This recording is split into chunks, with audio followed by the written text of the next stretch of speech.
નમસ્કાર વિદ્યાર્થી મિત્રો, મારી યુટ્યુબ ચેનલ સંજય પટેલમાં આપ સૌનું હાર્દિક સ્વાગત છે. મિત્રો, આજના વિડીયોની અંદર આપણે ધોરણ 4 વિષય છે કુહુ ગુજરાતી, જેનો પાઠ 6 જેનું નામ છે ભાઈબંધ મારો બોલ્યો કુહુ. આ પાઠના ભાગ 2 ની અંદર આજે આપણે પાઠ સમજૂતી અને પ્રશ્ન જવાબો વિશે શીખવાના છીએ. વિદ્યાર્થી મિત્રો, જો તમે મારી ચેનલમાં નવા હોય તો મારી ચેનલને જરૂરથી સબસ્ક્રાઈબ કરો. વિડીયો સારો લાગે તો લાઇક કરો, શેર કરો અને બેલ નોટિફિકેશન ઓન કરો, જેથી મારા આગળના નવા વિડીયો પણ આપને મળતા રહે. તેમજ વિદ્યાર્થી મિત્રો, આ પાઠની પીડીએફ જોવા માટે પ્લે સ્ટોરમાંથી અમારી એપ્લિકેશન વિશ્વગુરુ STD 1-12 ગુજરાતી ડાઉનલોડ કરી તમારા મોબાઈલમાં ઇન્સ્ટોલ કરો. જે તમે શરૂ કરશો તો તમને આ પ્રકારે જોવા મળશે, જેમાં બધા ધોરણની અંદર ધોરણ બતાવશે, ધોરણ પસંદ કરશો એટલે વિષય બતાવશે, વિષય પસંદ કરશો એટલે પાઠનું નામ બતાવશે. જેમાં વિડીયો ઉપર ક્લિક કરશો તો વિડીયો જોવા મળશે અને પીડીએફ ઉપર ક્લિક કરશો તો તમને પીડીએફ જોવા મળશે. તો આશા રાખું છું અમારી એપ્લિકેશન આપ સૌને ગમશે, જરૂર ડાઉનલોડ કરજો. તો ચાલો મિત્રો, હવે શરૂ કરીએ પાઠ 6 ભાગ 2. પક્ષીઓ સાથે કુંજન કરીએ સવાર. અહીં આપણને સવાર નામનું કાવ્ય આપેલું છે, તો ચાલો આપણે તે જોઈએ. સવાર બોલે કુકડે કુક, કુકડો ઊંચે જુએ, સૂરજ દાદા આવી આખું કાળું આભ ધુએ. એટલે કે સવાર પડે ત્યારે કુકડો છે તે કુકડે કુક બોલે છે, અને ત્યારે કુકડો ઊંચે જોઈ અને બોલતો હોય છે, ત્યારે સૂરજ દાદા છે તે આવી અને આખું કાળું આભ ધુએ. તેનો અર્થ એવો છે કે રાત્રિનું અંધકાર છે તે દૂર થાય છે અને સૂર્યનો પ્રકાશ ફેલાય છે. આભેથી તારાઓ આવી જમીન પર વર્તાયા, બોરસલીને પારિજાત આ ટગર બની પથરાયા. આભમાંથી જાણે કે તારાઓ છે તે જમીન પર પથરાયા હોય તેવું જોવા મળે છે. એવી જ રીતે બોરસલી અને પારિજાત એ ટગરના ફૂલો જેમ નીચે પડે એવી રીતે બોરસલી અને પારિજાતના ફૂલો છે તે પણ નીચે પથરાઈ ચૂક્યા છે. ઘુવડ પેલું ત્યાં બિચારું બખોલમાં જઈ સુવે, સૂરજ દાદા આવી આખું કાળું આભ ધુએ. ઘુવડ છે તેને મિત્રો દિવસે દેખાતું નથી, માટે સૂર્ય ઉગે એટલે ઘુવડ છે તે પોતાની બખોલ, પોતાનો માળો જ્યાં બનાવેલો હોય ત્યાં જઈ અને સૂઈ જાય છે. ફરી પાછું તે સાંજ પડતા ઉઠે છે, કારણ કે સૂરજ દાદાએ આવી અને આખું આભ છે તે ધોયું, એટલે કે અજવાળું પ્રકાશ છે તે ફેલાયો છે. કચકચ કરતા ચકલા ચકલી, કોયલ ગાતો કુહુ, કલબલ કરતી કાબર જગડે પોપટજીનું ઉહું. કચકચ કરતા ચકલા ચકલી, ચકલા અને ચકલીઓ છે તે પોતે એકબીજા સાથે વાતો કરી રહ્યા છે, અને તે જ સમયે કોયલ છે તે પણ કુહુ કુહુ એવા ટહુકા કરી રહ્યા છે. કાબરો છે તે કલબલ કરતી કરતી ઝઘડી રહી હોય તેવું જોવા મળે છે, અને પોપટ છે તે પણ વાતો કરી રહ્યા છે. કાકા કરતા કાગા ભાઈ, લુચ્ચું ખંધું જુએ, સૂરજ દાદા આવી આખું કાળું આભ ધુએ. કાગડા ભાઈ છે તે પણ કા કા કરતા, અને લુચ્ચો, કેમ કે કાગડો છે તેને લુચ્ચું પક્ષી ગણવામાં આવે છે, તો તે પણ આજુબાજુમાં જુએ છે, અને સૂરજ દાદા આવી અને આખું કાળું આભ ધુએ, એટલે કે સવારે સૂર્યના કિરણો પથરાય છે. કુણા કુણા તડકા મહી આ પતંગિયાની ટોળી, ફૂલ ફૂલ પર બેસી એ તો મધને લેતી ખોળી. કૂણો કૂણો તડકો, એટલે કે સવારનો તડકો છે તે એટલો બધો આકરો તડકો હોતો નથી, પરંતુ કૂણો તડકો હોય છે. ત્યાં પતંગિયાની ટોળીઓ છે તે આવે છે અને ફૂલ ઉપર બેસી જાણે કે મધને શોધી રહી હોય એવી રીતે પતંગિયાઓ છે તે જુદા જુદા ફૂલો ઉપર બેસે છે. અંધારાના દરની માટી અળસિયાઓ ખુએ, સૂરજ દાદા આવી આખું કાળું આભ ધુએ. અંધારામાં અળસિયાઓ છે તે સતત માટી ખોદવાનું કામ છે તે શરૂ રાખે છે. આવી રીતે સૂરજ દાદા આવે અને ત્યારે સૂર્યનો પ્રકાશ ફેલાતા અંધકાર છે તે દૂર થાય છે.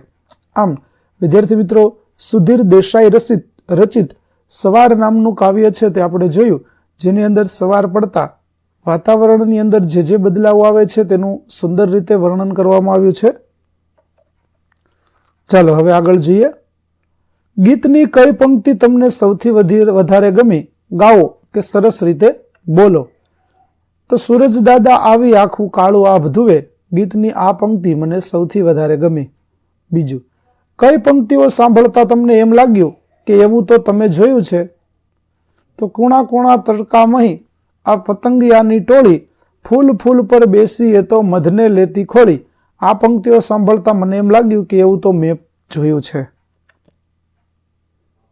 પછીનો, તમે સવારે ઉઠીને સૌથી પહેલા શું કરો છો? તમારી પહેલી 3 ક્રિયા કહો. તો સવારે ઉઠીને સૌથી પહેલા હું પ્રાર્થના કરું છું, પછી 2 ગ્લાસ ગરમ હુંફાળું પાણી પી લઉં છું, ત્યારબાદ સ્નાનાદિ ક્રિયા કરું છું. ત્યાર પછી સવાર થયા પછી ઘરની કઈ કઈ વસ્તુઓ એક બાજુ મૂકી દેવાય કે બંધ કરી દેવાય? તો સવાર થયા પછી ઘરના ગાદલા, ઓશિકા, ખાટલા વગેરે એક બાજુ મૂકી દેવાય. ગાદલા, ઓશિકા કબાટમાં બંધ કરી દેવાય. ત્યાર પછી તમારા મમ્મી પપ્પા, ભાઈ બહેન, દાદા દાદી સવારે ઉઠીને ક્યાં ક્યાં કામ કરે છે? કોઈ એક વ્યક્તિ વિશે કહો. તો ઘરની તમામ વ્યક્તિઓ સવારે ઉઠીને પોતાની દૈનિક ક્રિયા કરે છે. મમ્મી સ્નાનાદિથી પરવારીને બધા માટે ચા નાસ્તો તૈયાર કરે છે, પપ્પા માટે ટિફિન તૈયાર કરે છે અને ઘરની સફાઈ કરે છે. કવિતામાં આવે છે એ સિવાય સવારમાં બીજું શું શું થાય છે? તો કવિતામાં આવે છે એ સિવાય સવારમાં મંદિરે જવાય, છાપું વંચાય, રસોઈ થાય, પૂજાપાઠ થાય, ઘરની સફાઈ થાય વગેરે કામો થતા હોય છે. ત્યાર પછી ઘુવડને બિચારું કેમ કહ્યું હશે? તો ઘુવડ રાત્રે જ જોઈ શકે છે, તેથી તેને બિચારું કહ્યું હશે. ચલો 5-5ના જૂથમાં કામ કરો. દરેક સભ્ય કોઈ એક અભિનય કરશે. તો અહીં આપેલું છે તે અભિનય તમારે કરવાનો છે. જેમ કે પક્ષીઓની જેમ ચાંચ વડે પાંખ સાફ કરો, પાણીના કુંડામાં નહાતા હોય તેવો અભિનય કરો, ઘુવડની જેમ આંખો ફેરવો અને બખોલમાં સૂઈ જાઓ, ચકલી, કાબર, પોપટ, કાગડા, કોયલ બનીને વાતો કરો અને કપડાં ધુઓ. આમાંથી તમને જે અભિનય પસંદ પડે તે અભિનય તમારે કરવાનો છે. ત્યાર પછી ચિત્રની, કાવ્યની પંક્તિઓનો નંબર આપો. તો જે ચિત્રો આપેલા છે તેમાં આપણને કઈ પંક્તિમાં કયા પક્ષીની કે બીજી વસ્તુઓની વાત આવે છે તે પ્રમાણે આપણે નંબર આપીશું. જેમાં ચકલી છે તે 7 નંબરની પંક્તિમાં આવે છે, સૂર્યમુખી છે તે 12 નંબરની પંક્તિમાં આવે છે, કોયલ છે તે 7 નંબરમાં આવે છે, પતંગિયા 11 નંબરમાં આવે છે, કુકડો 1 નંબરમાં આવે છે અને કાબર 8 નંબરની પંક્તિમાં આવે છે. ત્યાર પછી શબ્દ માટે વાક્ય વાંચો. જે શબ્દ પરથી એક નવું વાક્ય બનાવો. તો ખંધુ એટલે લુચ્ચું. તો આપણું નવું વાક્ય થશે, તે ખંધુ હસે છે, જોજો ફસાઈ ના જતા. ત્યાર પછી બખોલ, તો ઝાડ, પહાડ કે જમીનમાં પાડેલું બાકું, ગુફા જેવું પોલાણ. જેને નવું વાક્ય થશે કે આ ઝાડની બખોલમાં મેં સાપને જતો જોયો. ત્યાર પછી વર્તાવું એટલે દેખાવું કે ઓળખાઈ જવું. નવું વાક્ય થશે, મારા ગામના સુરદાસ ગમે ત્યારે પણ મારા અવાજથી મને વર્તી કાઢે છે. ત્યાર પછી ખૂએ એટલે કે ખોદે, ઉપર નીચે કરે.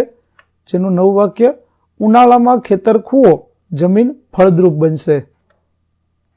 ત્યાર પછી કવિતામાં આવતા પક્ષીઓના નામ લખો. તો કવિતામાં આવતા પક્ષીઓ કુકડો, ઘુવડ, ચકલી, કાબર, પોપટ, કાગડો અને કોયલ. ત્યાર પછી કવિતામાં આવતા અને એક જ જગ્યાએ રહેતા સજીવોના નામ લખો. તો કવિતામાં આવતા અને એક જ જગ્યાએ એટલે કે માળામાં રહેતા સજીવો ચકલી, કોયલ, કાગડો, કાબર અને પોપટ. ત્યાર પછી સરખા ઉચ્ચારવાળા શબ્દોની જોડ લખો. જેમ કે જુએ તો ધુએ, એવી રીતે વર્તાયા તો પથરાયા, સુવે તો ધુએ, કુહુ તો ઊંધું, ટોળી તો ખોળી અને ખૂએ તો ધુએ. ત્યાર પછી જુદી જુદી રીતે આ કવિતા ગાઓ. અહીં એક જૂથ ગાય, બીજું જૂથ અભિનય કરે, એક જૂથ તાળી પાડે, એક જૂથ સૂરજદાદા આભે જુએ જ ગાય અને બીજું જૂથ આખી કવિતા ગાય. આ પ્રકારે પંક્તિઓ છે તે તમારે ગાવાની છે. ચાલો ત્યાર પછી યોગ્ય વિકલ્પ સામે ખરું કરો. પેલું, સૂરજદાદા કાળું આભ ધુવે, જેનો અર્થ થશે અજવાળું થતા આકાશ ઉજળું લાગે. બીજું, તારા જમીન પર વર્તાયા, જેનો અર્થ થાય ધરતી પર તારાઓનું આછું અજવાળું આવી ગયું છે. ત્યાર પછી ફૂલ પર બેસી પતંગિયા મધ લેતા ખોળી, જેનો અર્થ થાય ફૂલમાં આપણને મધ ન દેખાય પણ પતંગિયા શોધી કાઢે છે. ચોથું, બોરસલી ને પારિજાત ટગર બની પથરાયા, જેનો અર્થ થાય બોરસલી અને પારિજાતના ફૂલ ટગરના ફૂલની જેમ જમીન પર વેરાયા છે. ત્યાર પછી કાવ્યની તમને ગમતી 3 પંક્તિ વાર્તાની જેમ લખો. તે માટે જરૂરી શબ્દ ઉમેરી કે દૂર કરી શકો છો. ઉદાહરણ તરીકે, સવાર બોલે કુકડે કૂક, કુકડો ઊંચે જુએ. તો વાર્તાની જેમ લખાશે, કુકડો ઊંચે જોઈને બોલે ત્યારે જાણે કે સવાર કુકડે કૂક બોલતી હોય એવું લાગે. એવી રીતે સૂરજ દાદા અને ધુએ તે પંક્તિનું થશે સવાર થતાં અજવાળો થાય ત્યારે જાણે કે સૂરજ દાદા સમગ્ર આભનું અંધારું ધોતા હોય એમ લાગે છે.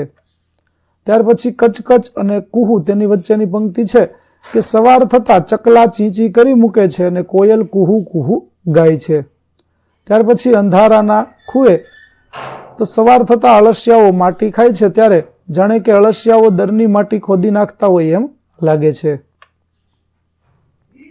ત્યાર પછી વર્ગના બીજા મિત્રોએ શું લખ્યું છે તે સાંભળો. તેમાંથી તમને ગમી ગયેલા વાક્યો અહીં નોંધો.